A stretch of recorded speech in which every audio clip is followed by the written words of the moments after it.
जा रही थी, लड़का उधर से आ रहा था और मुंह जात के मस्जिद के गली में उसको ले गया। अपना मम्मी के पास चिल्ला के बोली, मम्मी से हमको ऐसे से धीरज महतो ने हमको साथ ऐसे से गलत किया है।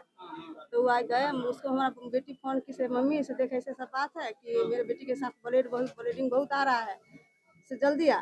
तो लेकर गए, देखे तो उसको ब्लड बहुत गिर रहा था, तो हॉस्पिटल लेकर घर चल गए। धमकी दे रहा कि जब तुम प्रशासन है तो तुम यहाँ पर हो, प्रशासन चला जाएगा तो एक एक के घर में घुस के चाकू मारेंगे। कि अगर तुमको लगता है कि जब तक पुलिस है तभी तक इनकी रक्षा सुरक्षा है, तो तुम्हारा भ्रम दूर कर दिया जाएगा।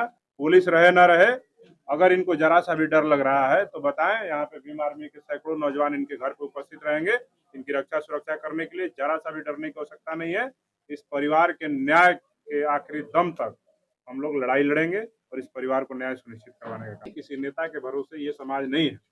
ये समाज की रक्षा सुरक्षा करने की जिम्मेदारी भीम आर्मी के ऊपर है और इनके न्याय के लिए, इनके सुरक्षा के लिए, इनके शोषण अत्याचार अन्याय के तमाम मुद्दों के लिए भीम आर्मी पहले से मौजूद है। 8 बजे रात को लड़की जा रही थी, 8 बजे रात को लड़की जा रही थी घर, मम्मी के पास जा रही थी, नानी के घर से सभी नाती थी, नानी के घर से अपना जाती थी 8 बजे। वो 8 बजे 12 तारीख को रात में 8 बजे जा रही थी, लड़का उधर से आ रहा था और मुंह जात के मस्जिद के गली में उसको ले गया और उसका साथ में गलत सलत किया। लड़की का फिर कुछ देर आधा घंटा ले लड़की वहाँ पर सोई थी, जब आँख उसको खुली तो गई अपना मम्मी के पास चिल्ला के बोली, मम्मी से हमको ऐसे से धीरज महतो ने हमको साथ ऐसे से गलत किया है। तो वो आ गए, उसको हमारा बेटी फोन की से, मम्मी से देख ऐसे सब बात है कि मेरे बेटी के साथ ब्लीडिंग बहुत आ रहा है, से जल्दी आ। तो लेकर गए, देखे तो उसको ब्लड बहुत गिर रहा था, तो हॉस्पिटल लेकर घर चल गए। अच्छा, जो गलत काम किया वो कहाँ का रहने वाला है? वो बगले के है, पोखरी पास के है, बगले के है, वो बगले में रहता है, मोहल्ले का आदमी है, मोहल्ले का लड़का है। कौन जाते हैं? महतो है। अच्छा, ये बताइए, पुलिस एफआईआर दर्ज की है? जी, पुलिस की है, गिरफ्तार की है? जी, उनका माँ बाप को गिरफ्तार किया, उसका भाई का, उसका पत्नी का। अच्छा, वो लोग घर पे चढ़ करके तोड़फोड़ किया? हाँ, जब 13 तारीख को वो लोग आकर घर के सब तोड़ फाड़ कर पूरा मेरा भाई को गाड़ी जला दिया, मेरा घर को गहना जेवर सब लूट के ले गया, भतीजी के शादी के लिए गहना जेवर रखा था वो लूट के ले गया, और मेरे भाई के वो गाड़ी फूक दिया, वो के किराना के दुकान था वो सब फूक दिया। धमकी दे रहा है? धमकी दे रहा है कि जब तुम प्रशासन है तो तुम यहाँ पर हो, प्रशासन चला जाएगा तो एक एक के घर में घुस के चाकू मारेंगे। अभी कह रहा है? अभी भी धमकी दे रहा है। हाँ, अच्छा, वो लेडीज लोग सब है, सब आके लाठी पना लेके आती है घर में, मार के सब घर में सब। इससे पहले आपके पास कोई आया है मिलने के लिए? कोई नेता आया था? नहीं, कोई कि किस प्रकार से उस दुष्कर्मी ने हिमाकत की, उस लड़की को उठा करके ले गया और उसके साथ इस तरह के घटना को अंजाम दिया। और इसके बाद जब इन लोगों ने पुलिस प्रशासन को इन्फॉर्म किया, मामले में जब कार्रवाई हुई, उसके बाद उसके परिवार के लोगों ने आ करके इनके घर पे दोबारा हमला किया, तोड़फोड़ किया, इनके बाइक थे उनको जला दिए, उनके जो दुकान थे उनको जला दिए। इससे सीधे तौर पे प्रतीत होता है कि सीतामढ़ी जिले में जिस प्रकार से जातिवादी मानसिकता के लोगों का मनोबल बढ़ा हुआ है और उन लोगों के द्वारा इस प्रकार की घटना को अंजाम दिया गया, तो सीधे तौर पर प्रतीत होता है कि सीतामढ़ी पुलिस का डर और खौफ जो है जरा सा भी इन जातिवादी अपराधियों में नहीं है, जिसका नतीजा ये है कि आज 10 वर्षीय मासूम बच्ची के साथ इस तरह की घटना को अंजाम दिया गया। लेकिन हम बता देना चाहते हैं उन तमाम जातिवादी ताकतों को भी और पुलिस प्रशासन के लोगों को भी कि इस मामले में अगर इस परिवार को जरा सा भी कमजोर समझा गया तो फिर बुरा होगा, अच्छा नहीं होगा। भीम आर्मी के लोग इस परिवार के साथ मजबूती के साथ खड़े हैं। मैं उन जातिवादियों को भी कह देना चाहते हैं कि अगर तुमको लगता है कि जब तक पुलिस है तभी तक इनकी रक्षा सुरक्षा है, तो तुम्हारा भ्रम दूर कर दिया जाएगा।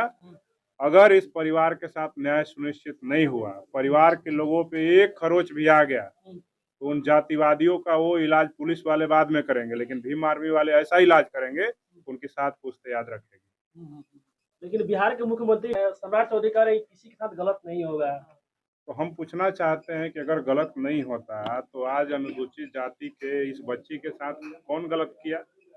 इसके पहले वैशाली में जो ऋषि पासवान की हत्या हुई किसने किया? इसके पहले वहाँ नालंदा में जो उस मासूम वो बच्चे की जो नींबू तोड़ने के लिए हत्या किया गया वो किसके सरकार में हुआ? नवादा में जितेंद्र पासवान जो चौकीदार हैं उसकी हत्या हुई, किसकी सरकार में हुआ, कौन मुख्यमंत्री थे। तो सम्राट चौधरी जी को हम कह देना चाहते हैं कि बिहार के अनुसूचित जाति, जनजाति, दलित समाज के लोगों को कमजोर समझने का भूल नहीं करें। अगर आप न्याय करना चाहते हैं तो सबके साथ बराबर न्याय करें। अगर आप अनुसूचित जाति को अनदेखा करके इनके ऊपर जो अन्याय होगा उन अन्यायियों को बचाने का प्रयास करेंगे, जातिवादी अत्याचारियों को बचाने का प्रयास करेंगे, तो आपको भीम आर्मी के लोगों से टकराना होगा। और हम कह देना चाहते हैं कि इन तमाम मामलों में बिहार पुलिस, सम्राट चौधरी की सरकार अविलंब सख्त कार्रवाई सुनिश्चित करे, अन्यथा जल्द हम लोग बिहार की राजधानी पटना में बिहार के विधानसभा का घेराव हम सब लोग भीम आर्मी के माध्यम से करने का काम करेंगे और अपने समाज के मान सम्मान को किसी भी कीमत पे हम लोग झुकने नहीं देंगे।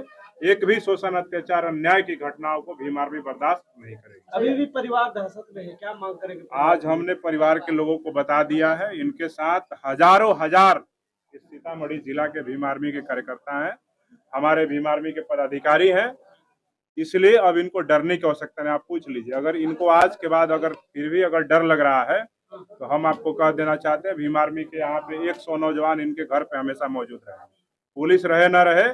अगर इनको जरा सा भी डर लग रहा है तो बताएं, यहाँ पे भीम आर्मी के सैकड़ों नौजवान इनके घर पे उपस्थित रहेंगे इनकी रक्षा सुरक्षा करने के लिए। जरा सा भी डरने की आवश्यकता नहीं है। इस परिवार के न्याय के आखिरी दम तक हम लोग लड़ाई लड़ेंगे और इस परिवार को न्याय सुनिश्चित करवाने का काम सर, क्या लग रहा है जिस प्रकार से अटैक किया गया, घरों पर जाति देख करके अटैक किया गया?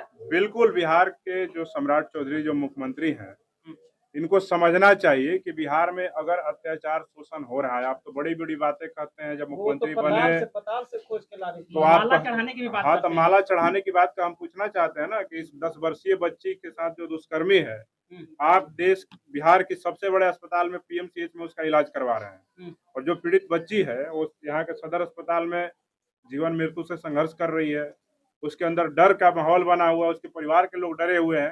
तो हम पूछना चाहते हैं, कहाँ है न्याय, कहाँ है बराबरी, कहाँ है समानता, कहाँ है सुशासन?